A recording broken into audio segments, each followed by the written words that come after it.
In the 13th century, a grim specter haunted the lands of the Middle East, the Tatars.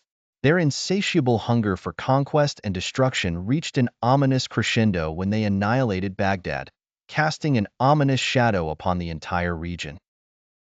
Amidst this dread and uncertainty, a figure of daunting courage and resilience rose from the ranks of the enslaved Mamluks, a man destined to become a legendary warrior, Sultan Qutuz. Born to a royal family of the Khwarezmian dynasty, Qutuz's early years were marked by turbulence. His youth was severed by the Mongol invasions that ravaged his homeland, and he was captured, sold into slavery, and taken to Egypt.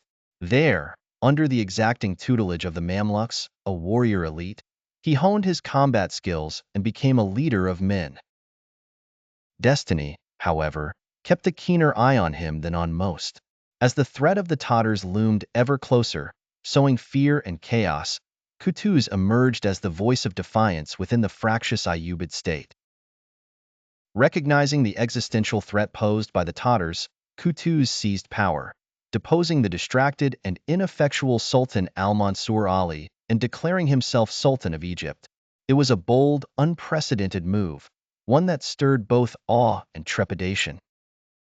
Rallying his forces, Qutuz gathered a coalition of Muslims and Mamluks under his banner. His determination was unyielding, his vision clear. The Tatars must be stopped. In the sweltering month of September 1260, the decisive Battle of Ain Jalut unfolded in the fields of Galilee. With tactical brilliance, Qutuz lured the Tatar forces into a trap.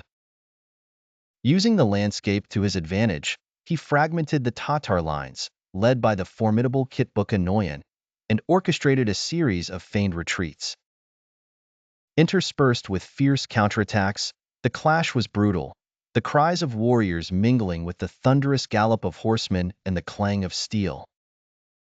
In the heart of battle, Qutuz roared above the fray, his presence galvanizing his troops with an indomitable spirit.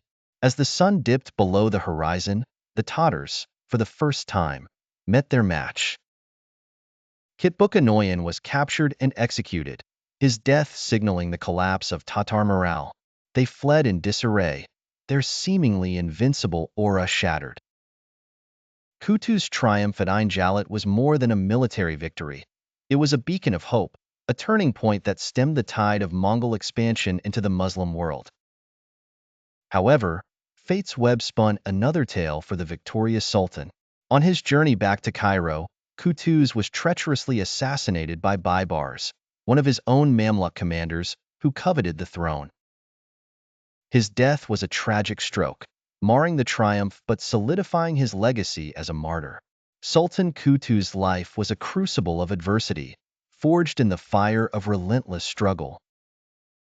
His unyielding spirit and tactical acumen not only saved Egypt and the Levant from the Mongol scourge, but also reignited the flickering flame of resistance within a beleaguered Muslim world.